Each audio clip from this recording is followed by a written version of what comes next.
Di balik dunia minyak Indonesia, ada satu nama yang sering banget muncul, tapi juga bikin kontroversi, Riza Shahik.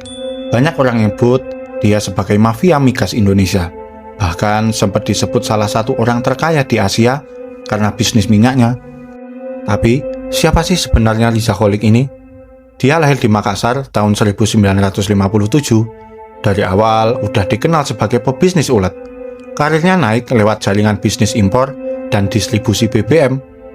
Namanya makin kuat karena punya hubungan erat sama pejabat, baik di Pertamina maupun di lingkaran politik. Kasus-kasus yang pernah menyeret nama Riza Shahik. Pertama, skandal BBM Pertamina. Dia disebut menguasai impor BBM lewat jalur mafia minyak, di mana harga dan kontrak impor sering dimonopoli lewat kartel. Akibatnya, negara rugi besar karena harus impor lewat pihak-pihak yang dikendalikan segelintir orang. Kedua, Revolving Fund Pertamina tahun 2000-an. Nama Riza sempat disebut dalam kasus Revolving Fund Pertamina, yaitu dana khusus untuk impor minyak yang diduga diselewengkan. Tapi kasus ini meredup, bahkan kayak hilang tanpa penyelesaian yang jelas. Ketiga, kasus Papa Minta Saham 2015. Ini mungkin kasus paling terkenal. Dalam rekaman yang dibuka oleh Ketua DPR waktu itu, Setia Novanto, ada suara Riza Shahik. Mereka ngobrol soal saham Freeport Indonesia, bahkan disebut Papa Minta Saham. Riza ada di lingkaran pembicaraan itu, tapi lagi-lagi kasus ini berhenti.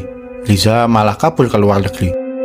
Keempat, kasus mafia migas, SKK Migas. Dalam laporan investigasi, Riza disebut sebagai aktor penting dalam mengatur tender minyak.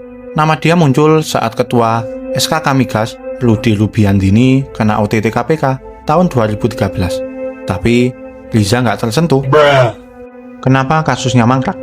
Nah, ini yang bikin orang geleng-geleng. Pertama, Riza Shahik punya jaringan politik yang kuat dari era SBY, Jokowi, sampai sekarang. Dia selalu punya backing besar. Kedua, kasus-kasusnya rumit banget karena melibatkan perusahaan internasional dan kontrak besar-besaran. Jadi, susah banget dibongkar tanpa dukungan politik penuh.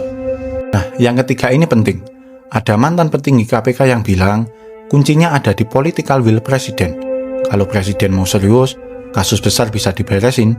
Contohnya sekarang, di era Prabowo, kejaksaan kelihatan lebih berani buka lagi kasus mafia migas yang udah lama ngendap.